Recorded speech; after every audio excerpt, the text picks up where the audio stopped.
Saludos, ¿qué tal? Bienvenidos. Abrimos aquí nueva edición de La Lengua Desatada. Hoy vamos a hablar del poder de la palabra. Bueno, siempre lo hacemos, pero hoy vamos a hablar muy específicamente de palabras que curan, de palabras que sanan. ¿A quién no le han dicho de pequeño aquello de sana, sana, culito de rana? Cuando te hacías una rozadura, cuando te caías en el parque. Bueno, pues vamos a hablar de esas expresiones que se utilizan en la lengua cotidiana y en el lenguaje tradicional, y que tienen que ver con esto, con el lenguaje sanador. ¿Y quién nos puede hablar de este asunto, de todo lo que tiene que ver con tradición? Ya saben, siempre nuestro querido colaborador Paco Blanco, etnógrafo y perseguidor de lo inmaterial.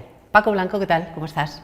Encantado. Muchas gracias por volver. Un placer siempre, Ana. Y has traído además muchas cosas que vamos a ir viendo en imágenes a lo largo de nuestra conversación y que has traído aquí también físicamente, y vamos a ir enseñando todo ello en torno a esto, al poder de la palabra. La palabra es pura magia en muchos sentidos, ¿no? ¿Sabes qué pasa, Ana? En principio, quizá la gente que nos está viendo y escuchando tiene que entender que todo esto que vamos a comentar hay que contextualizarlo en un marco que hoy está obsoleto. Y ese marco es el de una sociedad que tenía un concepto sagrado del mundo.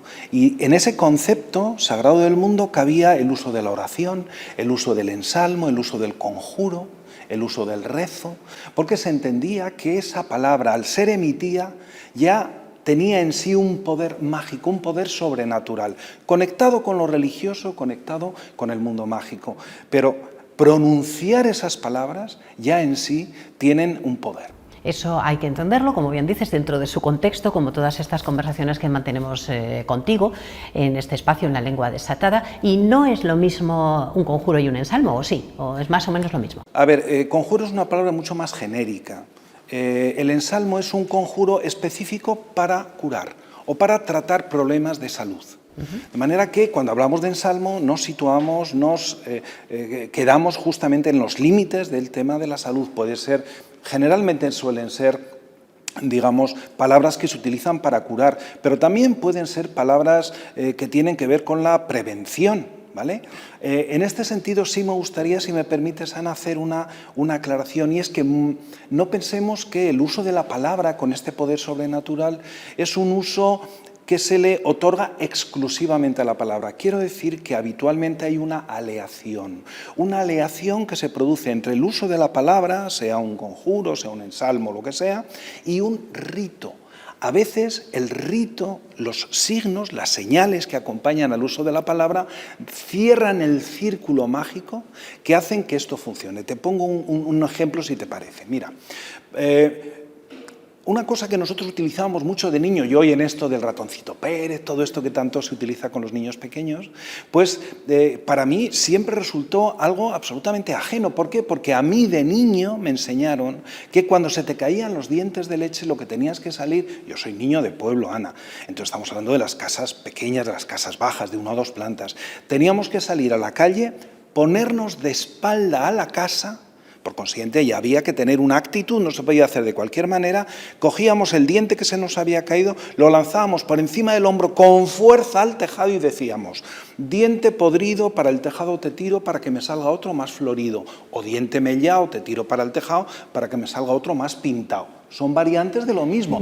¿Qué conseguíamos? Que la dentición que viniera después era una dentición perfecta, pero sin ningún tipo de, digamos, egoísmo material, de que te das cuenta que qué forma de entender la vida, de entender un poco todo este tipo de cosas. Claro, pero que llevaba su ritual, o sea, había que hacerlo de esa manera. El rito acompañado de la palabra mágica. Ahora, bueno, con esto de tanto aparato para los dientes ya no hace falta ensalmos, ni conjuros, ni nada de nada. Bueno, hay expresiones orales, por ejemplo, esta que tú acabas de decir, había que decir esas frases concretamente en una posición determinada. Hay algo que seguro que muchísimos espectadores del programa van a tener en su cabeza, que es aquello de Santa Bárbara bendita. Qué miedo de las tormentas, ¿no? Había que decir algo para evitar ese miedo.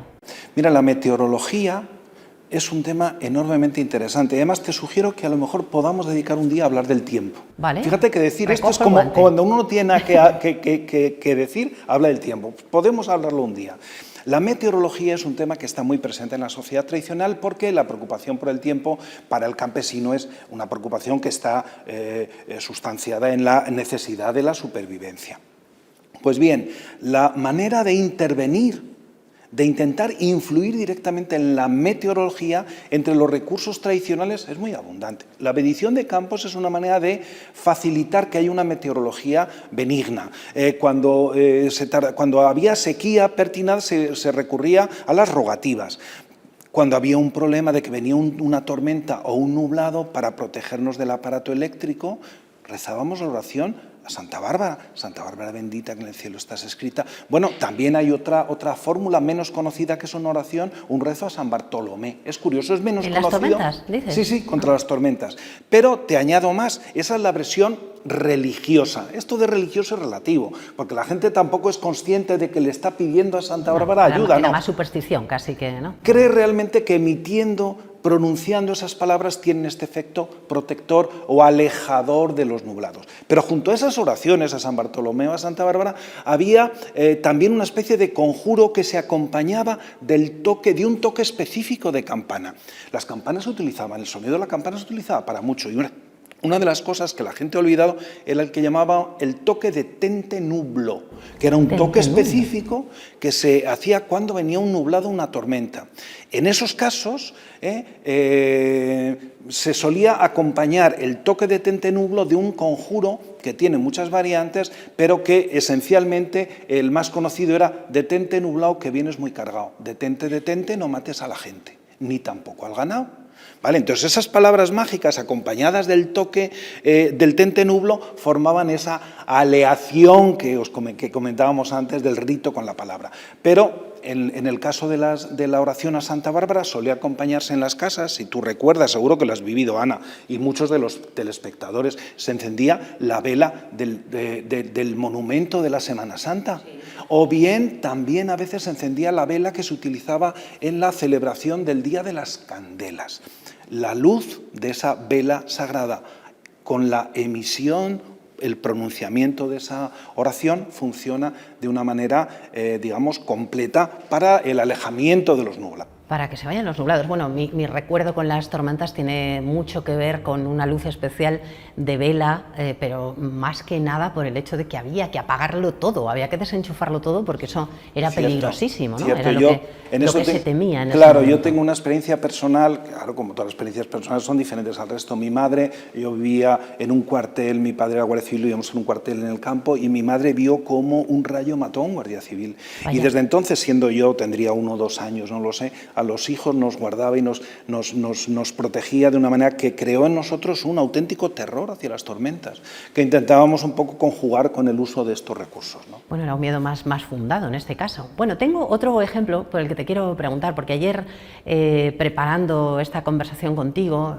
comentaba yo estas cosas en la redacción de la tele, y mi compañera Lidia Marcos me contaba algo que le cantaba a su madre, que le decía a su madre, no le cantaba, le decía a su madre al ponerle lo que llamábamos la camisina, ¿no? Sí. Esa camiseta interior que llevaban las niñas tras el baño. Y mira, me lo he apuntado, lo tengo que leer porque no me lo sé. Bendito, loado sea el Santísimo Sacramento del altar de la pura concepción de María Santísima, Madre de Dios y Señora nuestra, concebida sin mancha del pecado original desde el primer instante de su ser natural. Amén. Amén. O sea, la madre, mientras vestía a la niña después del baño, decía esta oración. ¿La conoces, Paco? La memoria, claro. La memoria de muchos de los espectadores que nos están escuchando ahora, seguro que inmediatamente ha resucitado y habrá dicho, no era así, como ha dicho Ana, porque muchas veces al final en la memoria sufre un desgaste, ¿no? Pero el bendito, alabado sea el Santísimo Sacramento del altar de la pura limpia concepción, tal, eso está absolutamente arraigado en la memoria de la gente. Y efectivamente hay como 3 tipologías de oraciones cotidianas. Una al levantarse,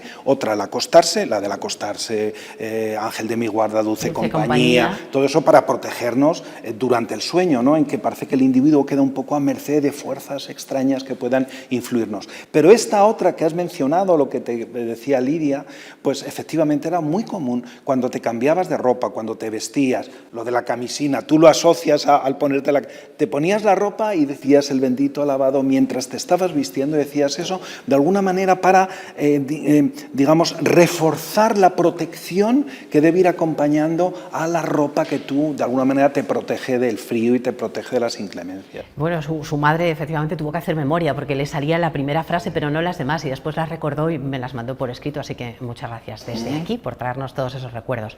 Y había también, aparte de estas oraciones o frases o ensalmos o conjuros orales, otros por escrito. Por ejemplo, los evangelios. Sí. Me mandaste el otro día unas fotos de lo que vamos a hablar ahora, que yo pensé que eran muy grandes. Tenemos aquí, sí. Vamos a explicar qué es esto. ¿Me permites que haga un inciso rápido? Sí, claro. Por una razón, porque mira, muchas veces se nos llena la boca cuando hablamos de Miguel de Unamuno. El Miguel de Unamuno, existencialista, filósofo, poeta, novelista, es maravilloso, pero nos olvidamos de que el primer Unamuno, el que vino a Salamanca a finales del siglo XIX, tuvo una década prodigiosa, interesada por todo lo popular. Digo esto porque uno de los artículos que publica a finales del 19, creo recordar que es de 1895, recoge una fórmula, esto que estamos hablando del poder de la palabra, a él le llamó mucho la atención todo lo popular, lo que pasa es que después ya se decantó por otros temas. Y comenta en ese artículo una fórmula que todos vamos a recordar inmediatamente: Santa Rita, Rita, lo que se da no se quita. Y él hablaba de esa fórmula como una fórmula con un valor jurídico en el mundo de los niños. ¿Cuándo decíamos esto? Cuando queríamos consagrar la propiedad de algo, es decir, tú me regalas algo y de pronto te enfadas conmigo y me dices, oye, devuélveme lo que... Santa Rita, Rita, lo que se da no se quita. Cuando dices esas palabras rubrican la donación permanente de lo que tú... Fíjate cómo estamos... Aquello que teníamos en los libros de Virgen Santa, Virgen Pura, haz que yo apruebe esta asignatura. ¿En cuántos libros de los años 50, 60, 70 de texto está? Bueno, te quedabas como más tranquila, ¿no? Bueno, si ponías la frase, a lo mejor te echaban una mano desde arriba, ¿no? Los evangelios a los que te refieres. Los evangelios son unas bolsitas, seguramente lo vemos con la foto esta, son estas bolsitas que yo no sé si mira, más o menos se puede hacer. Por favor, Paco. Mira, cualquiera de ellas. Quiero que se vea lo pequeñito que es. Es mínimo. Porque en las imágenes que vamos a ver no nos hacemos idea de lo pequeñito que es. Sí, bueno. ¿Y eso tiene algo dentro? ¿Hay espacio? Esto no hay que confundirlo con los escapularios, ¿vale? Este es un escapulario en grande que lo traigo porque la gente lo conoce mejor, pero lo hay de tamaño pequeño. El escapulario es algo que tiene que ver con la devoción popular y que normalmente está asociado a una imagen. Los más comunes son de la Virgen del Carmen. Bueno, los evangelios son pequeñitos también, pero no tienen una imagen. Los evangelios son unas bolsitas antiguamente de tela bordadas en seda que han hecho siempre las monjas de clausura y que dentro guardan un trocito de papel.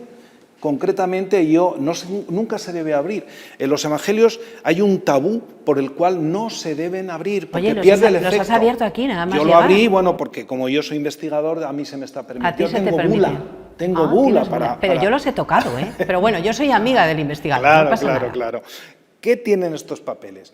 Estos papeles tienen impreso el comienzo de uno de los evangelios. Normalmente el más común es el Evangelio de San Juan, y tiene sentido, porque el Evangelio de San Juan comienza ahí diciendo: en el principio existía la palabra, y la palabra era Dios. Es decir, le otorga a la palabra el poder divino, creador y capaz de todo. Así que se entiende que sea más común el Evangelio de San Juan.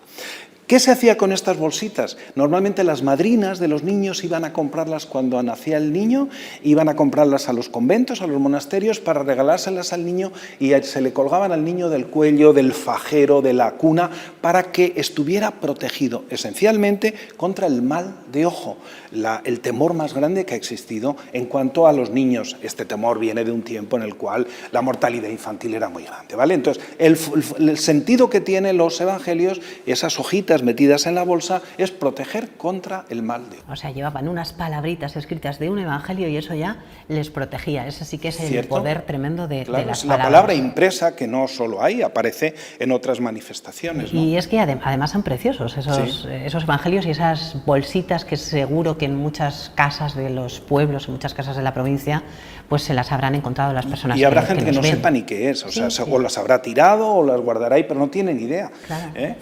La Son gente cuando hablamos de pequeñas evangelio joyitas. piensa insisto, en los escapularios, pero no confundamos. Es verdad que al final tanto unos como otros se utilizan con una función protectora, pero tienen naturaleza diferente y tienen un sentido distinto.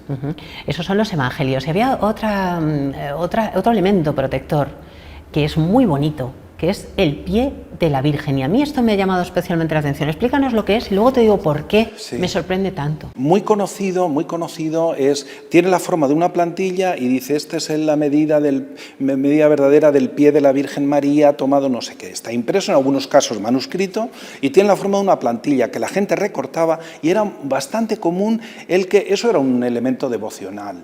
Y las embarazadas solían recortarlo y ponerlo como plantilla en sus zapatos o zapatillas porque creían que eso les protegía durante el embarazo. Entonces es una cosa muy curiosa que seguramente vemos también ahí en la imagen. Curioso. Muy curioso y muy poco conocido. Claro, y me llama la atención por el hecho de que se llevase en el pie, porque parece que es una cosa como impura, ¿no? Ir caminando, irlo pisando, claro, cuando pues, es un texto que se supone que tiene un valor sagrado, ¿no? En la medida en que es la medida del pie de la Virgen María nos transfiere a nosotros un poco ese poder protector que la propia Virgen nos puede facilitar por otras vías, ¿no? Pues estos son elementos escritos y hay otros como la regla de San Benito, que no es una regla, es un librito pequeño. Que seguramente al verlo en pantalla la gente se hará otra idea. A ver, la regla de San Benito, digamos, son los estatutos o las normas por las cuales se rige la orden de San Benito. Lo que ocurre es que tenía una versión pequeñita en este tamaño que se imprimía así para meterlo dentro de unas bolsitas y esas bolsitas se le colgaban a los niños o se colgaban también de las cunas, ¿no? A veces incluso se colgaban dentro de las cuadras de los animales domésticos, como otras hojas que luego si quieres comentamos y que quizás se puedan ver, para protegerlos. La preocupación por los animales domésticos como aliados en la supervivencia en la vida cotidiana es algo presente, así que hay que protegerles igual que a los hijos, igual que a los familiares, ¿no? Esta es la regla de San Benito y la función que tiene es la misma que los evangelios, proteger del mal de ojo. Y esa es bueno, lo has encontrado pues en tus muchas investigaciones, sí, ¿no? Ya no me recuerdo ni de cuándo viene. Seguro que aparecerá en alguna casa y tampoco se sabrá. La gente no sabrá ni qué es, ¿cierto? Pues es la regla de San Benito. Eso es. Me has hablado de algo que son las dóminas o nóminas, también llamadas. Sí. Y que tenían prácticamente la misma función, ¿pero qué eran? Es lo mismo, suele ser una hoja de tamaño cuartilla, más o menos, y que se llaman así porque generalmente comienzan in domine patre, siempre vienen en latín, ¿no? Y proceden muchas veces de textos, de exorcismos, de protecciones, que los libros de este tipo existen. Es decir, hay libros desde el siglo XV, desde el siglo XVI, que han sido muy populares y muy utilizados. Bueno, pues ese papel solía doblarse hasta quedar en tamaño pequeñito, se metía en los agujeros de las cuadras, como comentaba antes, que a veces se tenía la regla de San Benito, y también en bolsitas que se le colgaban a los niños. De nuevo volvemos a lo mismo, la protección contra el mal de ojo. La gente que nos escucha puede entender que esas cosas, pero la gente creía, claro, hay que entender que el temor hacia el mal de ojo hay que comprenderlo en el marco de una sociedad tradicional en la cual las brujas y el efecto que ejercían era la materialización del mal.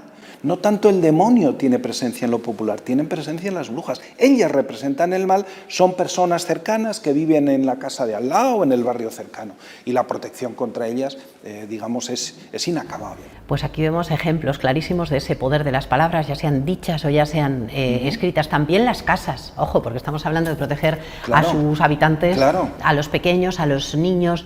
Y también había que proteger la propia casa, Sí, ¿no? sí, sí, Esto ya es más grande. Sí, esto es lo que se llama un detente. En muchas detente. casas tienen muchas formas, es un sagrado corazón, ¿vale? Y que normalmente dice, bendeciré las casas en las que mi imagen, tal. Bueno, esto en formas de corazón, circulares, tienen muchas variantes. Se solía colocar en las puertas de las casas. En la imagen que veremos un sagrado corazón en un dintel de una puerta, concretamente de San Martín del Castañar.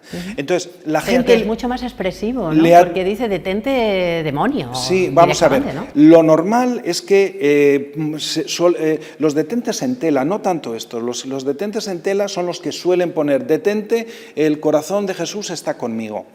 Enseño para que los espectadores entiendan que el uso de este detente en tela era muy común para colocarle, sobre todo a los chicos, a los chavales a los hombres cuando iban a la guerra, o simplemente cuando iban a cumplir el servicio militar, pensaban que cosiéndole en la ropa, jamás una bala entraría en su cuerpo. Así que le protegía realmente de la muerte, o al menos de la muerte por una bala, ¿no? O sea, esto protege la casa, esto protege a la persona. Era detente diablo, detente demonio, detente mal en general, detente el ¿no? mal, lo que nos estabas explicando. Sí, Paco, apasionante. Esto de el poder de las palabras en el mundo tradicional que hoy nos has traído. Me ha encantado, seguro que tirando de ese elemento podemos llegar... Hay miles de oraciones, de conjuros y a de muchas salmos, más. O sea, podríamos Seguro. dedicar programas específicos. Estoy segura de que los que nos ven están ahora mismo diciendo, ay, pero mira, en mi casa se decía esto y en mi casa se hacía aquello. Así que bueno, como siempre digo, los que tengan sugerencias que mandarnos tienen un correo electrónico que después aparecerá y nos pueden hacer llegar sus sugerencias o ideas o propuestas. Paco volverá más días, así que ahí les dejamos esa posibilidad. Bueno, antes de irnos vamos a recomendar un libro, vamos a hablar de una palabra, que por cierto la que trajiste el otro día, ahora lo diré, también ha despertado mucho interés entre los espectadores. Y antes de nada, quiero recordar esto, Paco, porque acaba de salir este libro de tradiciones, un álbum de tradiciones, que tiene mucho que ver con el principio de este programa también, con aquel momento en el que hacíamos la lengua desatada desde casa, estábamos allí confinados.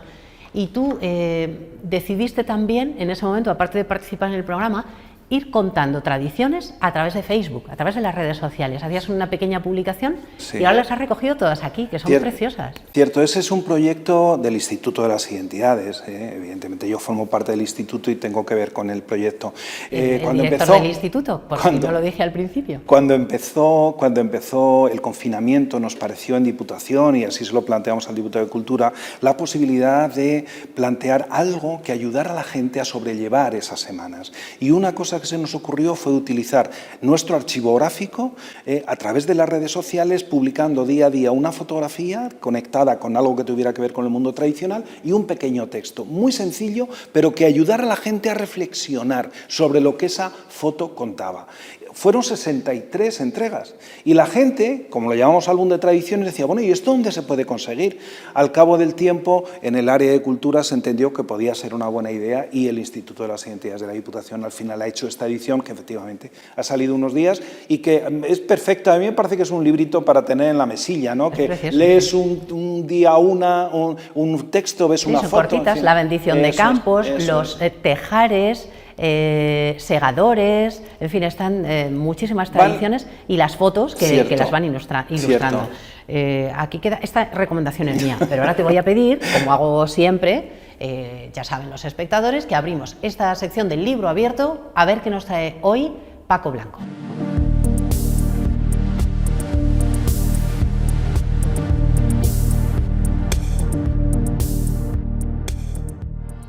Paco, ¿el libro abierto de hoy cuál es? Mira, yo pienso que más que recomendar lecturas, yo recomiendo relecturas. Es muy importante volver sobre lecturas que entendemos que son esenciales. Y en estos tiempos yo creo que debemos reivindicar a los escritores populares, no vulgares, populares, aquellos que han gozado del gusto popular y que eso no le degrada en absoluto su obra. Uno de esos escritores, escritora en este caso, yo creo que olvidada injustamente, es Gloria Fuertes. Gloria Fuertes es una escritora que formó parte de la generación del 50 y que es una mujer fuera de esos planteamientos culturalistas con grandes resonancias, es un texto y referencias a la cultura, no, es una cosa muy muy... Yo no sé si nos da tiempo a leer rápido un poema. Uno cortito podemos leer. Se llama Cabra sola. Cabra Además, sola. la gente la recordará porque hablaba en televisión, en programas infantiles. claro. Dice, hay quien dice que estoy como una cabra. Lo dicen, lo repiten, ya lo creo. Pero soy una cabra muy extraña que lleva una medalla y 7 cuernos. Cabra, en vez de mala leche, yo soy llanto. Cabra, por lo más peligroso me paseo. Cabra, me llevo bien con alimañas todas. Cabra, escribo en los tebeos, vivo sola, cabra sola, que no quise cabrito en compañía. Cuando subo a lo alto de ese valle siempre encuentro un lirio de alegría y vivo por mi cuenta, cabra sola, que yo a ningún rebaño pertenezco. Si sufrir es estar como una cabra, entonces sí lo estoy, no dudar de ello. Qué bonito, ¿eh? Yo creo que ser esto llega... así de cabras también. Yo creo que esto llega a cualquiera, lo entiende. Es divertido, es maravilloso leerla. Claro que Tiene sí. un montón. Este es de un libro que se llama Obras Incompletas, pero hay cantidad de obras suyas para niños, interesantísimo y muy recomendable. Pues gracias por el libro y por el poema, que, en fin, nos deja enfilados en salirnos un poco del carril, que nos gusta mucho. Paco, tengo aquí una hoja en blanco ¿Sí? para una palabra. La de la semana anterior que estuviste fue Condurar. condurar. Sí. Y eso también ha hecho que muchos me hayan dicho, en mi casa se sigue diciendo un montón, condurar. Sin embargo, la gente que es de fuera no la había oído. Me ha llamado la atención. Yo creo que reivindicar también el léxico, los salmantinismos, que sabes que tanto hemos trabajado y que hemos intentado promover, pues es una tarea que hacemos encantados. Hay una palabra que alguna vez quizá hayamos comentado, pero que me resulta absolutamente maravillosa, que me recuerda a la infancia y que me recuerda a 2 experiencias en mi vida. Es la palabra coco lumbrero. Coco lumbrero. Coco lumbrero. Coco en Salamanca se llaman a los gusanos. Cuando un animal tiene una herida en el verano, cría unos gusanos, se llaman cocos, y hay conjuros para quitar los cocos del ganado, ¿vale? Bueno, pues bien, el coco lumbrero es la luciérnaga, el gusano de luz. Aquí se ha llamado coco lumbrero. Yo recuerdo esa luz tenue, es una delicia, es una luz apenas se nota en las noches del verano, entre las zarzas, lugares húmedos. Esa lucecita es maravillosa. Y yo recuerdo una vez que estuve en Veracruz, una noche, que de pronto era de noche, estaba con unos amigos y me vi rodeado de luces que volaban, que estaban, y eran luciérnagas, eran cocos lumbreros que estaban volando en torno. Maravilloso. Otra forma de llamar a las luciérnagas, coco lumbrero, me lo guardo a la caja. Podemos completar Hombre, metiendo unas palabras sagradas por favor, en esa caja. Una palabra sagrada que nos proteja Son para la caja. unos evangelios. Es muy complicado encontrar hoy evangelios porque ya no los hace casi nadie, pero que la gente sepa, si está interesada, que las monjas de Cabrera, de la ermita de Cabrera, las monjas del Carmelo, son las que hacen exactamente igual que eso. Los hacen en azul para los niños, Vale, pero en esto no rosa lo abro, para ¿no? las niñas. ¿Esto no lo abro? Lo No, meto no, aquí en eso, la caja, guárdalo tal tal cual, si no pierde su eficacia, ¿vale? Eficaz del todo. La palabra sagrada. Esto que está bien. nos va a proteger de todo mal. Muchas gracias, Paco, por Un haber placer. venido. Muchas gracias Gracias a por tu ti. sabiduría en el programa, como siempre. Nos vemos para otro día y seguimos hablando de más cultura tradicional a través de la palabra. Gracias. Un placer. Nosotros nos vamos, no hay tiempo para más. Muchísimas gracias por seguirnos aquí en la 8, en La Lengua Desatada.